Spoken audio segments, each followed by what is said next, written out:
Welcome back. નજર કરીએ અન્ય સમાચારો પર. અમરેલી જિલ્લાના ધારી શહેરમાં પેટ્રોલ અને ડીઝલની અછતને કારણે વાહન ચાલકો અને ખેડૂતો ભારે મુશ્કેલીમાં મુકાયા છે. પેટ્રોલ પંપ પર ડીઝલ અને પેટ્રોલ લેવા માટે લોકોની લાંબી કતારો જોવા મળી રહી છે.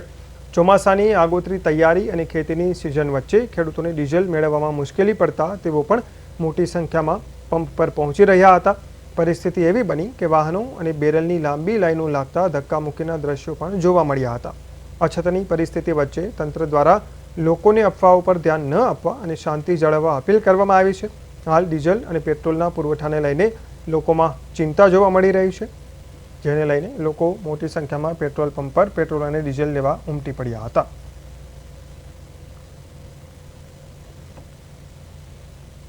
હવે હવાના 6 વાગ્યાના પબ્લિક એટલું લાઈનમાં ઊભું છે કે પાણી પીવા નથી મળતું એ પોઝિશનમાં આવીએ અને ડીઝલ મળતું નથી. હવે ડીઝલની આ રીતે કેટલા ટાઈમ રહે એ કંઈ હલ નથી. હવે અત્યારે ખેડૂત ડાયરાને ખેતી એમને પીડી ખેતીમાં કોઈ ખેડવાનું હળખેડ કરવી સા નાખવા કોઈની પોઝિશન અત્યારે બહુ ખરાબ છે. અને હાલમાં ડીઝલ અત્યારે આવે જ્યાં લાઈનમાં ઉભા એટલે થોડાક રહી જાય બિચારા એમના પાસે